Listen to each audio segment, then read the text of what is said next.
Hi, everybody. Welcome back to the GallowgateShots YouTube channel. We are back with our first match reaction of the season. 3 points on the board for Newcastle United, and we made bloody hard work of that. But we got through it in the end. I am your host, Kris, joined by Iain and Harry today.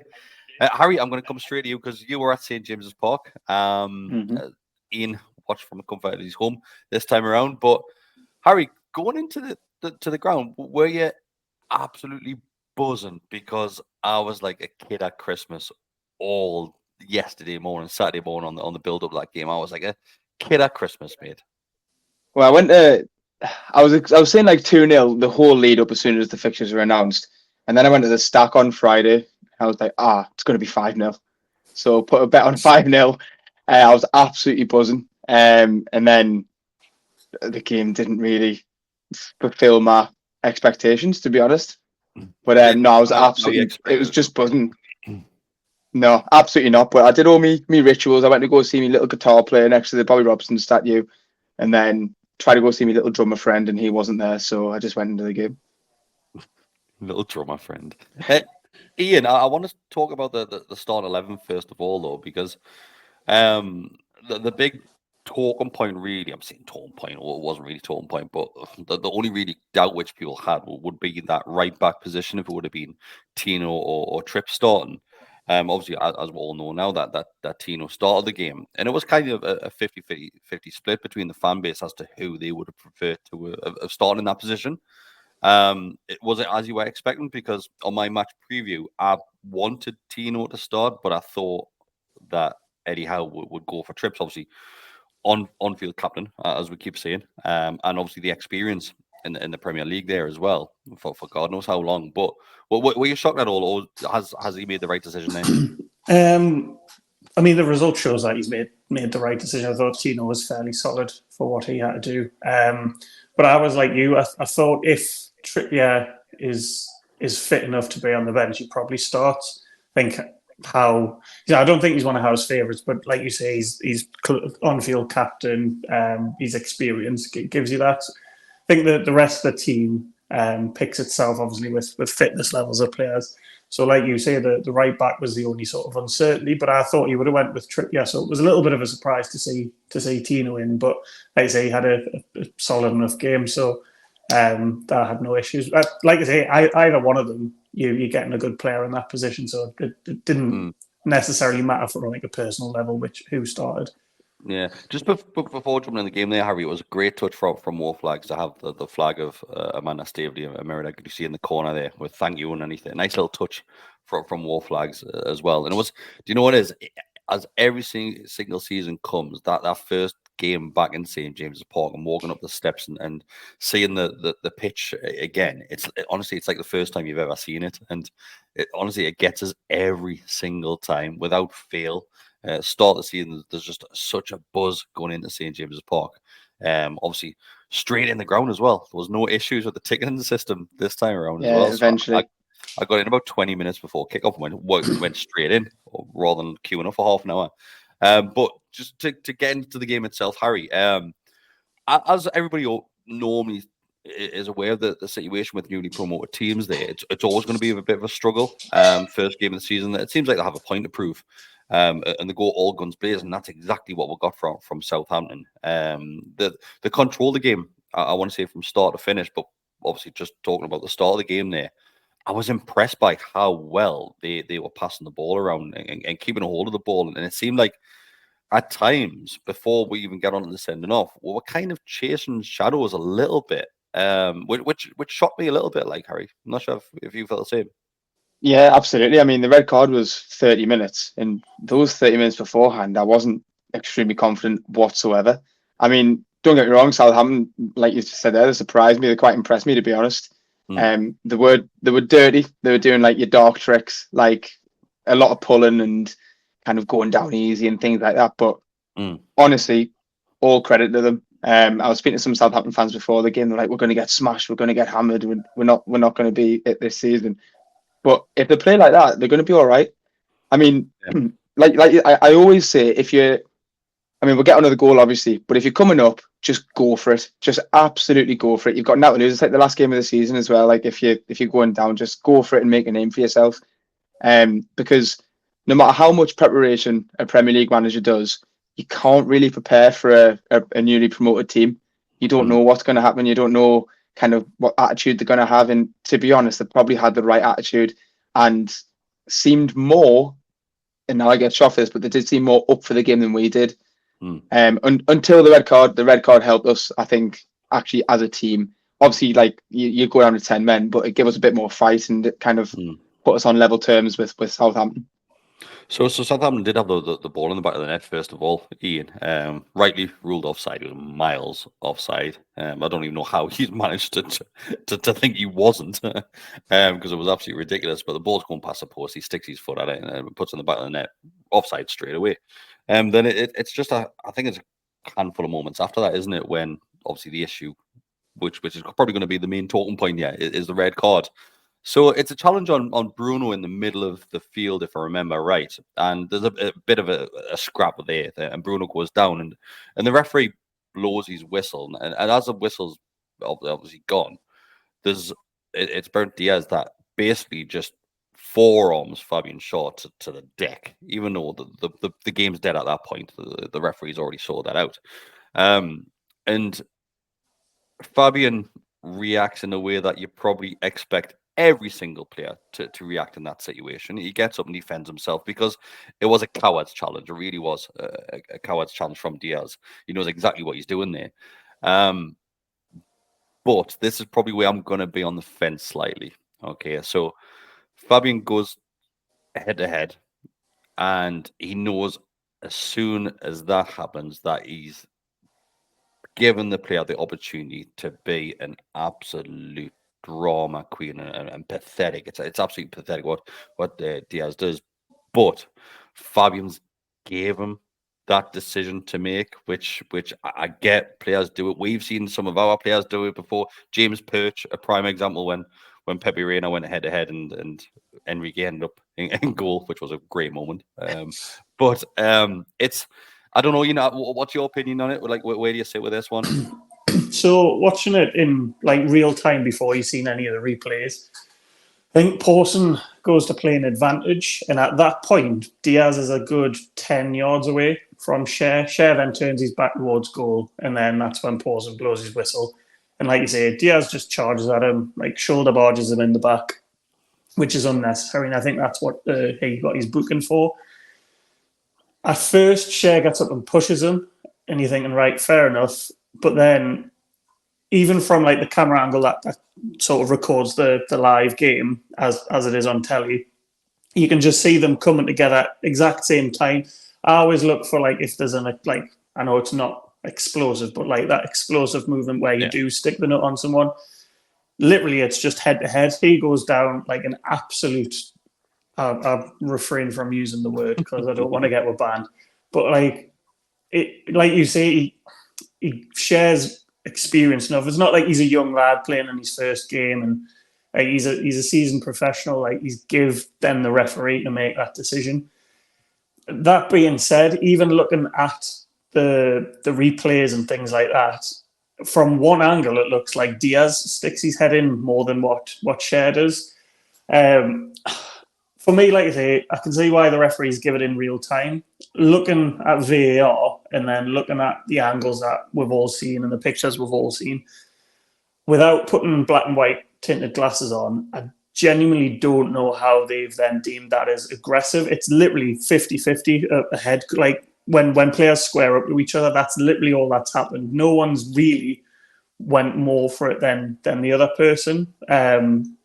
So in my opinion, it's either both of them get a booking, both of them get sent off, or neither for both of them. Obviously, you have to card them because it is unsportsmanlike. But to give Diaz a yellow card, but to send Schar off when it's 50-50 for me was just a bit of a head scratcher. But like Harry was saying, I think that sort of galvanised the team, got a bit of fire in your belly. I think you've pointed out many times before, there's nothing like sort of a bad decision going against Newcastle at St James's that then puts the fire in the belly of both the players and in the crowd. So that was sort of the catalyst to kick on in what was for me a very sort of low energy, lax performance. Like Harry touched on before, even before the sending off, I think we had 2 shots. Both of them were off target, and it was all Southampton. They were creating the most chances. So, but yeah, like I say, it's give with a fire in the belly.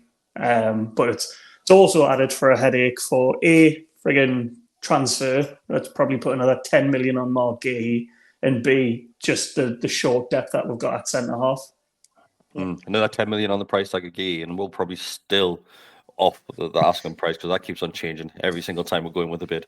But Harry, just sticking with the red card because this, like I said, this is probably going to be the main talking point for Newcastle fans over the next coming days. There, what were your thoughts on it? Do you think it would have been fair what Iain's saying, where either both players are sent off or both are booked? Because I was shocked that there was no further yellow cards after it because there was quite a few scuffles going on afterwards. Yeah. Dan Burn literally had Diaz by the knee under his arms, just picking him up like how air sunshine. And obviously we'll talk about what happened at half time as well. But what's your thoughts on it, mate?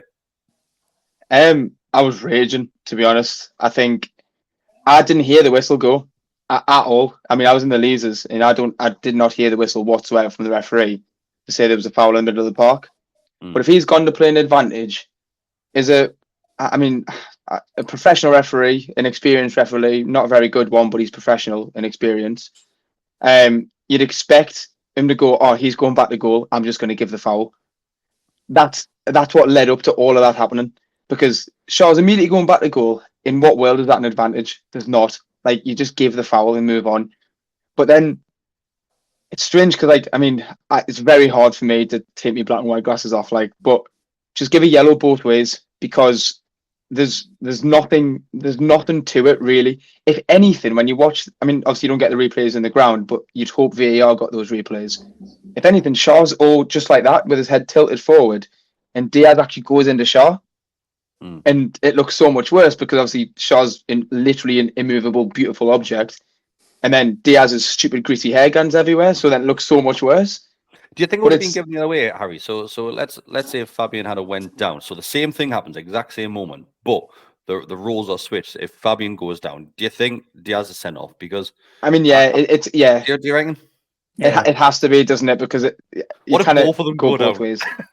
If both of them go down, you just that's when it's probably just a yellow, or it'd be embarrassing for both of them. Yeah, exactly. For simulation. It's unbelievable. And yes, I suppose if you're going to look at all the laws and the rules and things like that, it is a red card because you don't lead with your head. It is. Yeah. But it's just soft. It's insane. It's because both players do. It's not like I said before, it's not like one leads more than the other. It's literally just a head-to-head press. It's not Alan Pardew headbutt. Yeah, exactly. My question was going to be, because obviously there's pundits have said, oh, well, like Shar's give him a reaction. Yes, the reaction was like over-exaggerated. I think their manager said you can't lead with your head. So what I was going to ask, say, for example, that happens on our left wing and Gordon goes head-to-head with whoever was, say, that Harwood Bayless, and Gordon goes down, would you have the opinion of, oh, well, he's put his head in, like Gordon's entitled to go down, or would you be embarrassed? Because if I was a Southampton fan, as much as Diaz has been given the opportunity to do that, the way he's went down, I'd be embarrassed to even condone that. If you come away with a win, it just adds to the shithousery that you can deliver. I suppose. After losing, it's just embarrassment. I'd be embarrassed by it. There's times I'm still embarrassed if Miggy goes down or Gordon goes down. I'm not so sure. I think even if you come away with the points, I think you can still sit there, because I'd be the same. I would still sit and go, great, that moment's won us the 3 points, but it's still embarrassing. No matter what the result is at the end of the day. It's true. And I think it was Shearer that mentioned on Match of the Day, saying it was disgraceful and embarrassing for a player to do that. And maybe it's about time. Where we heard so much about referees and after the game, and the panel of referees that are doing this is to give cautions and bookings after the game is finished for the likes of simultaneity and diving and things like that. And that's a prime example for me that fair enough, if Fabian gets the red card, then fine. But let's be honest with you, it's a yellow card for Diaz for the push in the back, right? Hands down. Then should it not be a yellow card as well for diving? Because he's definitely obviously acted on it. But then is that counteracted and cancelled out because the referee's made a decision to send Fabian Schar off? And if he goes against it, you're saying, well, they don't go hand in hand, if you know what I mean. You can't give one a red card and say, oh, it's a foul, and go, but you were diving. Like, you can't. Yeah. It's such a grey area, isn't it? Doesn't it? Yeah. I think there's been one instance I've seen. It was in the WSL a couple of years ago where I think it was Man U Spurs. And both players were on the floor. I think it was a Man U player just pushed the Spurs player in the chest. She then starts rolling around holding her face. The Man U player gets sent off. But then on review of it, after the game, I think a couple of days later, they revoked the red card and then sent off the Spurs player retrospectively. But I think surely, like you say, in instances where it is a clear dive and simulation and things like that, retrospective action has to be, because then ultimately what you're doing is then encouraging that. Like, yes, he's went head to head, but anyone with a brain cell, even Joey, who's 7 and doesn't really know what's going on in the world, he was saying, well, they just but they both did it, and he's just fell back. Like, surely anyone with a brain cell can see that reaction was not warranted from well, if Diaz didn't go down, for me, it's 2 yellows to Diaz. Yeah. Because he's also instigating at the same time for the headbutt after doing the push. So if Diaz didn't go down, I think Schar comes away with a yellow and Diaz is sent off with 2. It's just like the problem I've got is the red card window is massive. Yeah, the more thing about it as well, though, because so let's say if the referee was decided yellow card on both of them, right? So the same moment happens, a yellow card on both of them. So it's a yellow card for the push in the back. It's a yellow card for Fabian Schar putting his heat towards him. But then what happens with the fact that he's got to then make a decision based on Diaz going to the deck? Like, is he then going to book him for diving as well? Like, it's such. But the more you think about it, the referee's probably made the easiest decision that he could have made by red card Fabian Schar. Like, easiest decision. Like, then that takes away all of this. Where was the referee? Did anyone see where the referee was when the heads collided? He started moving towards he was in. So there was a view from the Gallowgate, over his shoulder. I don't know how far away he was. Probably in line with sort of the centre circle, but in line with the incident, because you can see him running towards it. There's nothing to the push, isn't he? He's reacting to the push first of all and realising it's going to kick off here. There's nothing obstructing his view, so he gets a clear view of it. So it's not like, say, I don't know, Tino was in the way and he's just guessing. He's seen it clearly. But even, like I say, even watching it live on telly, there was no, what I would call aggression from Schar. But I was watching with my brother-in-law. I was saying, he's going to get sent off for it because he's made that decision. That gives the referee the opportunity to do that. Well, let's talk hypothetically then. Say if Schar was given a yellow and then it was to go to VAR for violent conduct, possible red card. Is it given as a red card, do you think? I don't think it is. I don't think it is. No, I think they'll back the ref. I think they haven't changed his decision because that's the last thing they want to do. It was the complaint of it last season. You just basically you're agreeing with what the referee's saying to pull him out of a dodgy situation. Yeah. And then there was more of that over the weekend. I don't know if you've seen Everton's, where Everton got a penalty. They sent him to the screen. The screen wasn't even showing the replay. And then they've said, oh yeah, on view decision, they've overturned it, which it was the right decision. But Aston Villa West Ham, did he see that penalty? It was the penalty for West Ham. Matty Cash got his studs on the ball, got the ball before the man, and a penalty was still given. And the commentators say, oh well, this is what they don't want to do this season. They don't want to put in and change the referee's decision. If it's the wrong decision, VAR. Yeah, exactly. That's what it's there for. I'm all for VAR because I do think it would then ultimately reach the right decision. But it's A, the laws, which are as clear as mud, and B, then you've got poor referees that were poor before VAR came in, still making poor decisions because of their interpretation of the law. It's I get everything can't be black and white, pardon the pun, but there has to be something brought in to just to stem all this. It's like it's the first game of the season, and there's been 3 incidences where like that have got people discussing it, and it's taken away from. Ultimately, it wasn't a great performance by us by any means, but you can talk about the positives and how resilient we were and things like that. Instead, we've spent 20 minutes discussing an absolute absurd decision. Yeah, who would have thought VAR would be the main talking point? Like you said, first game of the season, and we're already booting off about VAR. But let's get through some positives as well. So, Harry, Diaz missed an absolute sitter just afterwards. So, kind of karma coming round and biting him on the backside. And like Ian's mentioned, I'm always I was going to say I'm a big fan when a decision goes the other way for us, but I'm not. But you know what I mean, because St. James's Park, that the noise coming from the fans after that red card was unbelievable, and it just takes us back to the likes of the disallowed goal that Toyota scored against Man City. It was up there, like those sort of volumes yesterday. And Eddie Howe even mentioned it after the match in the interviews, saying that it's the decision. It helped the fans, and obviously when the fans are on top form, it pours onto the field, and the players react to that as well. It was so loud, mate. It really was, but. Just to go to our goal, it probably was backs against the wall for us. Like I said at the start of it, from start to finish, and we had to defend really, really well. But luckily for us, the chance came for an error from the goalkeeper, where he just doesn't know. He's got 3 options to pass the ball to, and he just goes, "There you go, Isaac. Have the ball." And Isaac's pass towards Joelinton, it's pinpoint. It really is pinpoint. And do you know what it is? Looking back, and the more you see that goal, Joelinton does unbelievably well to control the ball when there's 2 players running at him as well, and secondly to find that little gap as well to the left hand side. Joelinton from a handful of seasons ago, that you would have kicked the ball off his own face, but it was fantastic, mate. It really was a great finish. Yeah, and you're thinking at that point, and Joelinton's celebration as well. He's absolutely buzzing. Great for him to get the first goal of the season at St. James's Park. But it was just really well worked, wasn't it? Really instinctive, reactional from the goalkeeping error, just to get the goal at the end of the day.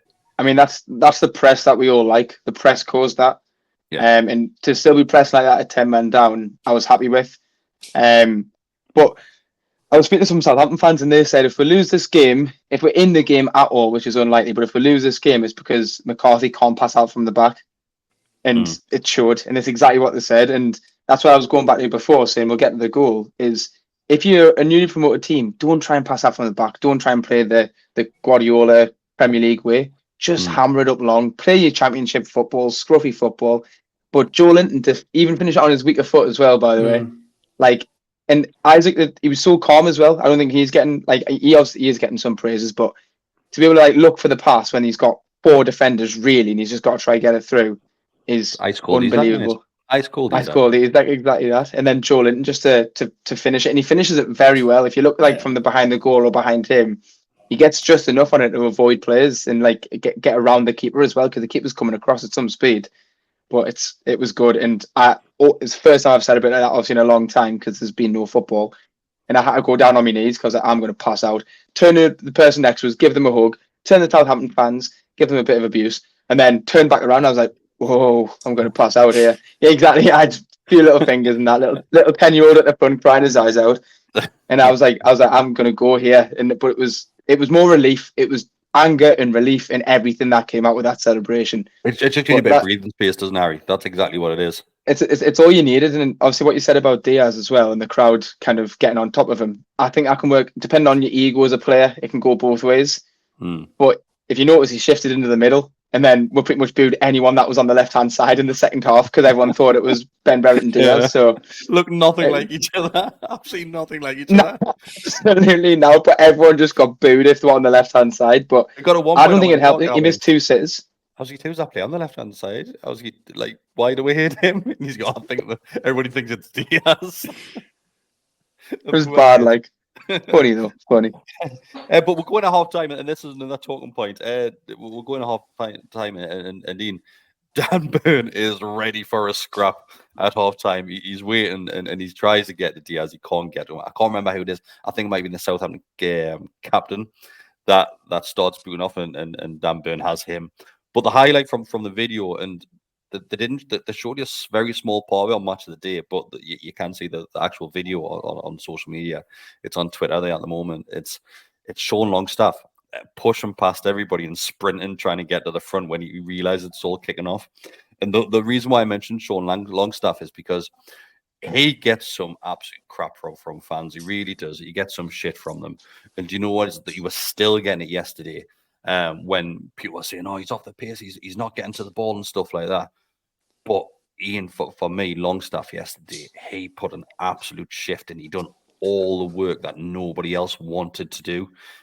And the challenge that he put in on Diaz as well. It was unbelievable. Once again, getting the fans on the feet. But Longstaff, unsung hero from yesterday. Like I thought he was outstanding.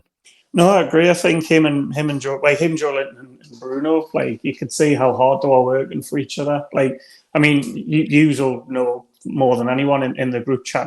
Longstaff's probably his biggest critic. I don't like him, but I'll call it when I see it. Like if he's having an absolute stinker, I'll do that. Hold me hands up. Yesterday, I thought he was absolutely tremendous in. Even sort of the first 10, 15 minutes, he was getting in what we call that Longstaff channel. He was making runs into sort of that between their left centre back and their left back. He was getting in good positions. Like you say, he was then fighting for everything. There was a attack in the second half where he goes in, and it's like absolutely like full-blooded challenge, wins the ball, and then I think it goes to Gordon, and Gordon tries to go off and we get a free kick from it. But like I say, hold me hands up. Like he did really, really well, and I don't know how anyone can sit there and criticise saying, "Oh, he was off the pace," because realistically, I think all of them were. I think particularly in the first half. Granted, the second half there was a reason behind them looking sluggish, but even in the first half, I thought the press was slow. I thought, like you said, we're sort of chasing shadows, and Southampton were passing the ball around really, really well. I just didn't think the intensity was there from anyone. So to single out Longstaff, given what he contributed yesterday, I think is massively harsh. And that's coming from me as well, who I just needed the slightest opportunity to sort of criticise Longstaff. But no, thought he did well.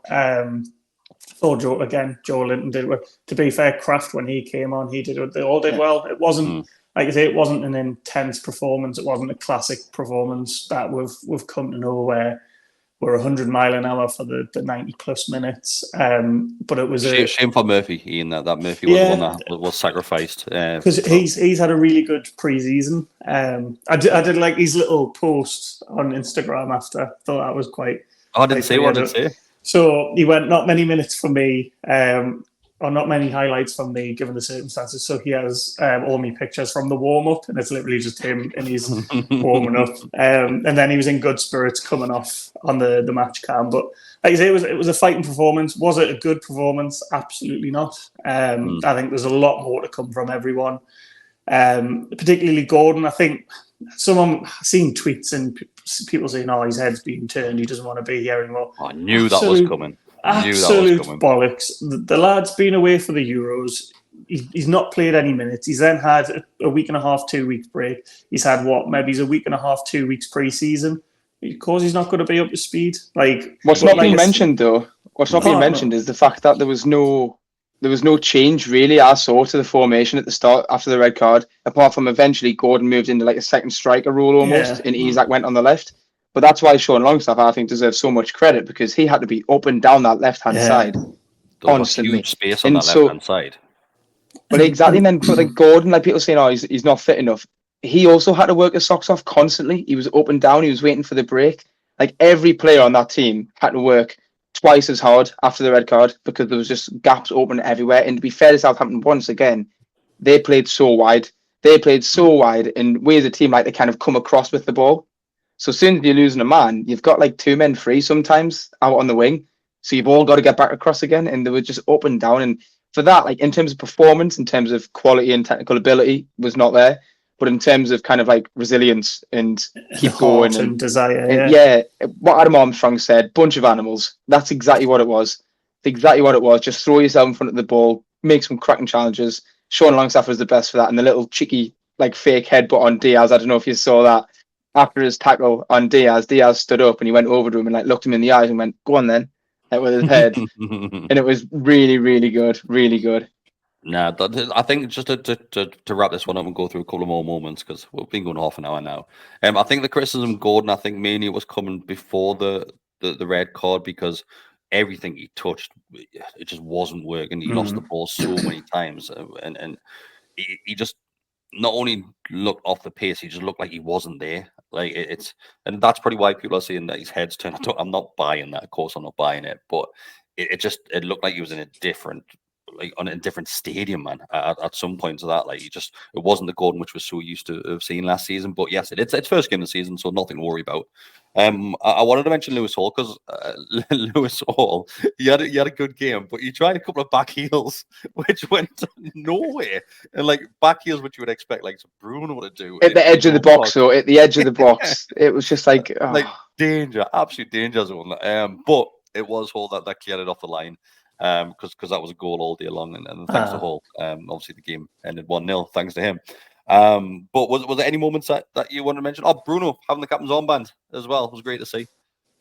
Unbelievable to see. I think he deserves it. Him and Joelinton, for me, if they're on the pitch, they can be both captains for me. I think they've both got. I just love them both like together, and I think Bruno, the way he's been speaking about the captain's armband, it actually does seem like he's proud. It's not like a PR stunt of him coming out and being like every time he talks about it. Yeah, it's like he's just got like Star Award of the Week in primary school. Like he's absolutely buzzing. But no, I absolutely love seeing it. Change it up a bit. I mean, Trippier still. I don't know if you saw on the sideline, but there's a few times where he wasn't even warming up. He was on his hunches like Eddie Howe and screaming at players and telling Pope like chill out and things like this. And it looks like we're building a good little leadership team because I think it was about time it went to someone else because you're looking at Lascelles, you're looking at Trippier, Wilson, Byrne. These are all players that are kind of coming towards the end of careers or careers at Newcastle. So you've got to now try and bring someone else in who's staying for the long term, hopefully Bruno, and then start to develop a new leadership team that are going to learn from the likes of Trippier and can take that experience onwards, really. Yeah, it was good to see. I think it was me and Decker that did like a mini podcast towards the end of last season when Bruno was going on that run where he was refusing to get a yellow card, which was great to see. And saying that Bruno has got all the qualities to be a captain there, and he keeps on proving as each match game goes because he leads by example. Yes, he might not be the loud mouth on-field captain and shouting and bawling at players, but he's there leading by example. And that's exactly what you want your captain to do as well. And you can have somebody like Dan Byrne that's ready to pick players up that like taking a dive on the deck and stuff like that. That's what Byrne's there for, to cause and be that bit of a shit house. Whereas Bruno, just like I said, lead by example. But having said that, it's 3 points. That's the main thing. Yes, it's a bit of a blow that Fabian's gonna be missing 3 games. I doubt the club will try and appeal it because I don't think it'll get overturned. If they do, it could go. Could it be another game on top of that if you appeal it? I'm sure if you appeal it, and that's what I was going to ask. But I'm fairly certain I've read something that if you appeal it and it gets upheld, you get an extra game. I think it depends. What's that on what word that they use? There's a word that goes about. I'm not even going to try and say. I don't know what it is. But it's basically you're taking the piss. Like it was clearly a red card. Why are you trying to appeal it? And they go, oh, actually, there's another game. Waste our time. Don't waste our time. Somebody in the comments will tell what word that is, but I'm not making a tit out myself. But yeah, 3 points. Currently in 6th in the table, which means European football. Yeah, it means European football. But yeah, it was great to be back. Great to get 3 points. That's what it's all about. The start of the season, you need to get those 3 points, and we've started very well. And you know what it is? It's a learning curve as well. It really is. We saw there that the players just were off it a little bit, but there could be a number of things. Like we said at the very start, it could be obviously that issue which you get with newly promoted teams trying to prove a point against the Premier League big boys. And it could just be like a match fitness because the players have been left, right, and centre all over the world for the last handful of months. So plenty more to come.